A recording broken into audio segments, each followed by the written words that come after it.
है, तो वर्क हमें कैसे पता चलेगा कि जब कोई भी बॉडी जो है उस पर हम फोर्स अप्लाई करने के बाद वो उसी फोर्स की डायरेक्शन में ही अपनी जगह को चेंज करता है, तो वो हमें बस कहलाता है कि इस बॉडी ने काम किया है।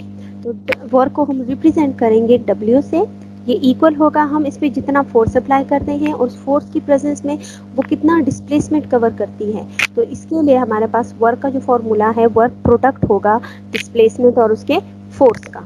ठीक, उसके बाद हम एनर्जी देखते हैं कि एनर्जी होती क्या है। एनर्जी हमारे पास ये एक ऐसी एबिलिटी होती है, किसी भी काम करने के लिए जो एबिलिटी होती है उसको एनर्जी कहा जाता है। ठीक है, the ability to do work is known as energy. तो कोई भी जब हम काम करेंगे उसमें कि किसी भी बॉडी के अंदर या किसी भी ऑब्जेक्ट में उसमें कितनी एबिलिटी है, उसमें कितनी ताकत है कि वो काम करे, तो वो कहलाता है उसकी क्या, एनर्जी।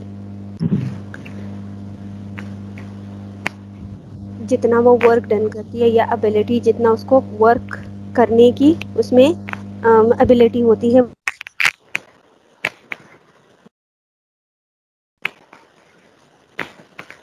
और एक एनर्जी जो थी वो कहलाती है हमारे पास पोटेंशियल एनर्जी। अब काइनेटिक और पोटेंशियल एनर्जी क्या है?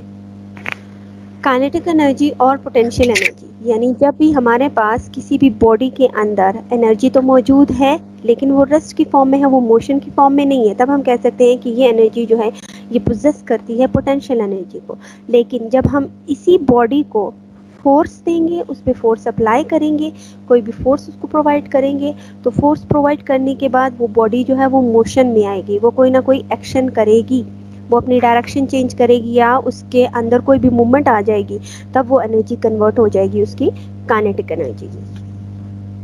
ये होगा। उसके बाद जो नेक्स्ट हमारे पास टॉपिक था वो था एफिशिएंसी, कि एफिशिएंसी क्या होती है। एफिशिएंसी का मतलब है कोई भी ऑब्जेक्ट वो उसके अंदर एक काम तो हो रहा है, उसमें के अंदर एनर्जी जो है वो कितनी एनर्जी है, या कोई भी काम करने के लिए उसके अंदर कितनी सलाहियत मौजूद है, कितनी एनर्जी मौजूद है कि वो ये काम कर सके।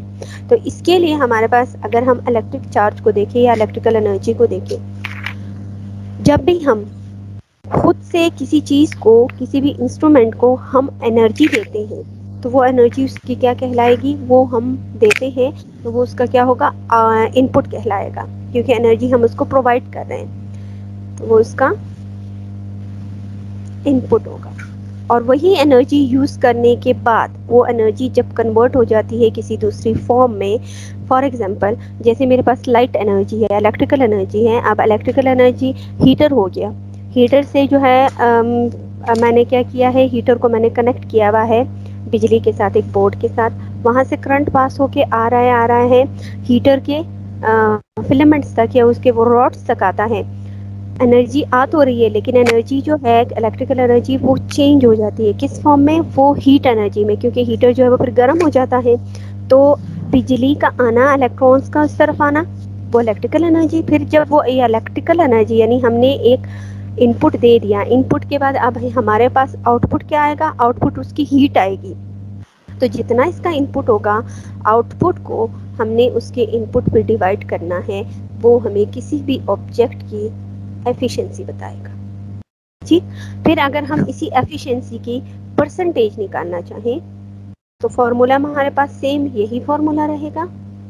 साथ में हमने इसके साथ क्या लगाना है कि किसी भी ऑब्जेक्ट की एफिशिएंसी जब हम फाइंड आउट करेंगे तो आउटपुट वो जितना हमें दे रहा है उसको हमने डिवाइड करना है कि हम उसको कितना इनपुट दे रहे हैं, उसको हमने मल्टीप्लाई करना होगा 100 से, तो हमारे पास सिंपल इसकी परसेंटेज आ जाएगी।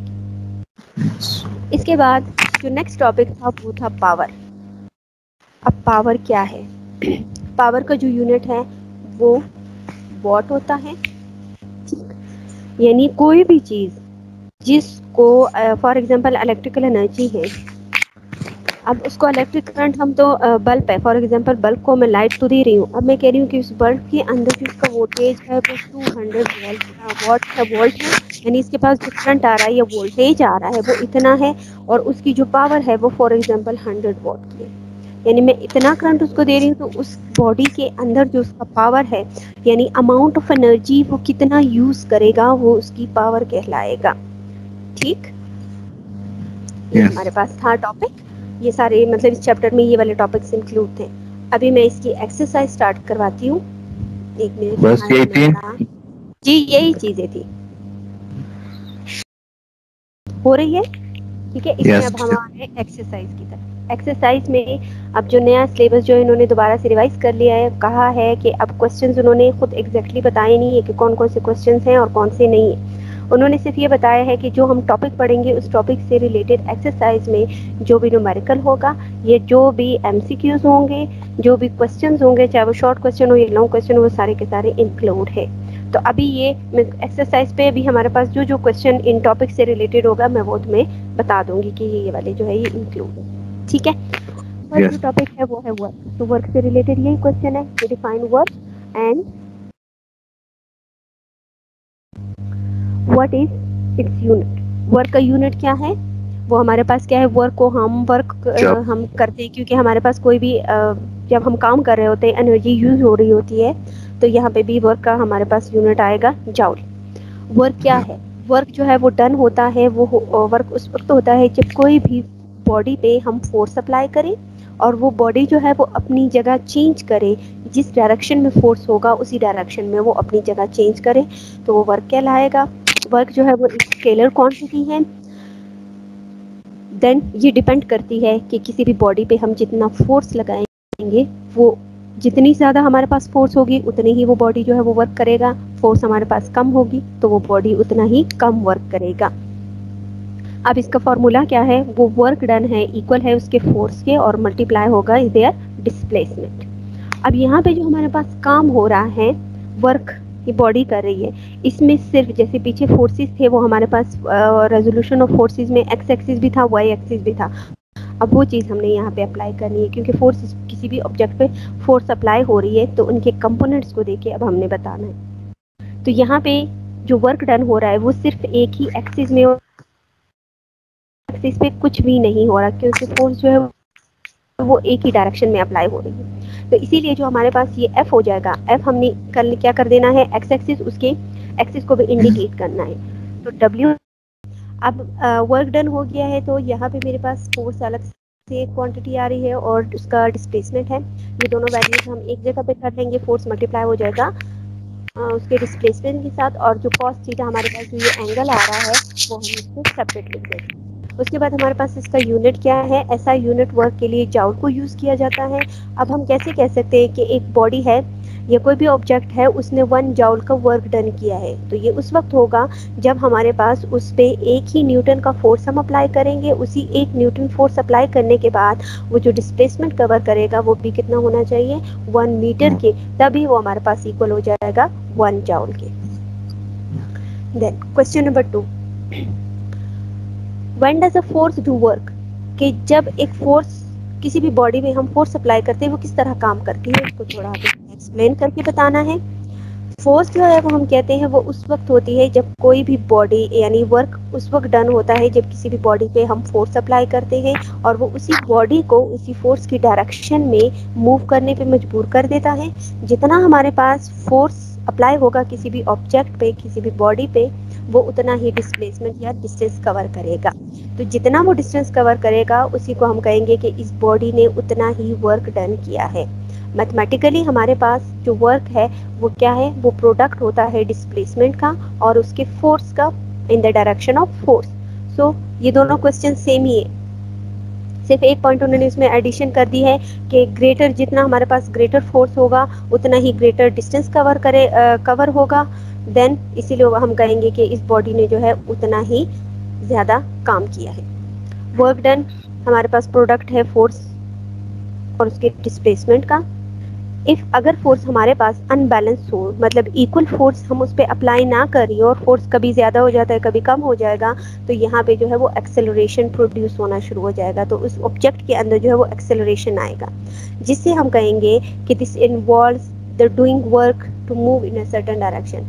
जब एक्सेलरेशन में फ़र्क आएगा, एक कंटिन्यूसली एक यूनिफॉर्म वेलोसिटी या यूनिफॉर्मली उस पर फोर्स अप्लाई ना हो रहा हो और उसमें कहीं पे भी ज़्यादा या कम हो जाए, तो हमारे पास जो काम हो रहा होगा वो सेम उसी डायरेक्शन में नहीं होगा बल्कि उसकी डायरेक्शन चेंज हो जाएगी।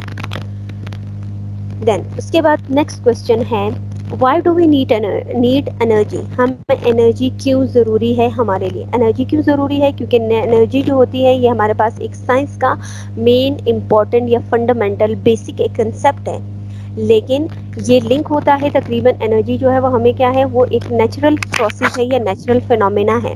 हम ये कह सकते हैं कि अगर कोई भी बॉडी के इसके अंदर एनर्जी है, उसका मतलब ये है कि वो बॉडी जो है उसमें कितनी टेंडेंसी है, कितनी उसमें एबिलिटी है वो काम करने की, तभी हम कहते हैं कि इस बॉडी ने जो है इसमें इतनी एनर्जी उसके अंदर मौजूद है या ये इतनी एनर्जी पोजेस करती है।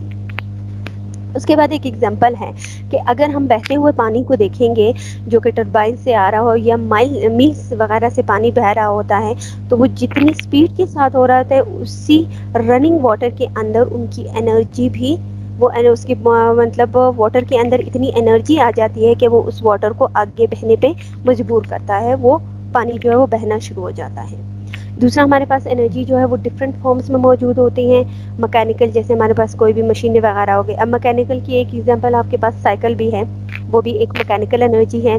जब आप खुद उसका चलाएंगे, उस पर अपनी एनर्जी उस पर करेंगे। और दूसरी एक चीज़ ये भी है कि एनर्जी कभी भी ख़त्म नहीं होती, एनर्जी हमेशा एक फॉर्म से दूसरी फॉर्म में कन्वर्ट होती है।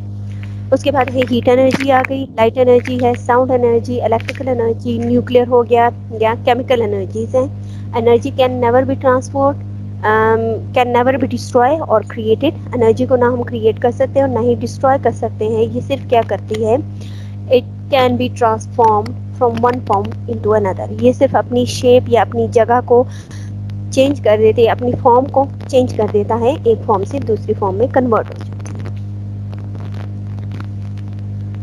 उसके बाद इन्होंने कहा है कि डिफाइन एनर्जी, एनर्जी क्या है, and give the two types of mechanical energy. Mechanical energy हमारे पास यही है कि मैंने कहा बताया आपको कि एनर्जी की हमारे पास दो टाइप्स होती है, एक होती है पोटेंशियल एनर्जी और एक होती है काइनेटिक एनर्जी। तो पहले एनर्जी की डेफिनेशन क्या होगी कि ऐसी बॉडी जिसके अंदर एनर्जी मौजूद हो, a body possesses the energy if it is capable to do work. ऐसी बॉडी कि उसके अंदर एनर्जी तो मौजूद है, इसलिए कि वो इस काबिल हो जाए वो कोई भी काम करे। ठीक, देन उसके बाद जो नेक्स्ट क्वेश्चन है वो है काइनेटिक एनर्जी को डिफाइन करना है, और काइनेटिक एनर्जी को डिफाइन करने के बाद उसका मैथमेटिकल एक्सप्रेशन भी बनाना है कि मैथमेटिकली हम उसको कैसे रिप्रेजेंट करते हैं।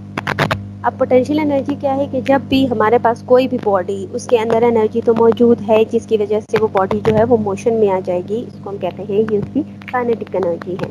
अब इसकी डेरिवेशन कैसे हम कर सकते हैं, सपोज मैं एक बॉडी लेती हूँ जिसका मास मेरे पास m होगा और वो एक वेलोसिटी के साथ मूव कर रही है, तो वेलोसिटी उसको हम v से रिप्रेजेंट करते हैं। अब वो बॉडी जो है वो कुछ डिस्टेंस कवर करने के बाद स्टॉप हो जाएगी। स्टॉप हो क्यों होती है, क्योंकि उसके सामने कोई भी फ्रिक्शन आ जाए या कोई भी रेजिस्टेंस सामने आ जाएगी। ठीक है, तो रेजिस्टेंस, एक बॉडी यूनिफॉर्म वेलोसिटी के साथ जा रही है, यूनिफॉर्म या सिंपल वेलोसिटी के साथ वो मूव कर रही है, और सामने अब मैं ऐसे कर रही हूँ कि एक साइकिल जा रही है रोड पे, उसके सामने आगे मैंने पत्थर रख दिया, तो साइकिल जब पत्थर की तरफ जाएगा तो या तो साइकिल गिरेगी या साइकिल जो है उसके ऊपर छलांग मार के आगे की तरफ जंप करके आगे की तरफ चली जाएगी। The energy possesses the kinetic energy. अब जब फ्रिक्शन सामने आने के बाद उसके अंदर जो एनर्जी मौजूद होती है जो कि उसको इस केपेबल या इस चीज़ तक इस काबिल बनाती है कि वो उस फ्रिक्शन से क्या करें, वो साइकिल उस पत्थर से जंप करके आगे की तरफ जाए, तो अब उस बॉडी जो है वो मोशन में आ गई है। यही बॉडी जो है उस फोर्स के खिलाफ उसने काम किया एनर्जी ने, वो एनर्जी इसकी कहलाएगी काइनेटिक एनर्जी। अब हमारे पास काइनेटिक एनर्जी जो है वो वर्क डन होगा किसकी वजह से, due to their motion. Kinetic energy को हम रिप्रेजेंट करेंगे के ई से, और क्योंकि ये वर्क डन कर रही है तो वर्क डन हमारे पास क्या होगा, force multiply by there displacement. Initial velocity यानी जब वो स्टार्ट हो रही थी, चल रही थी, तो वो किस चीज़ के इक्वल है, वो सिंपल v के इक्वल है। उसके बाद हमने इसकी फाइनल वेलोसिटी देखी है, जो कि मतलब वो बॉडी जो है वो रुकी नहीं है, फाइनल वेलोसिटी का हमें नहीं पता, तो वो इक्वल हो जाएगी 0 की। फोर्स क्या है, फोर्स हम कहते हैं कि force is the product of mass into their acceleration. किसी भी बॉडी पे, किसी भी बॉडी का फोर्स क्या होता है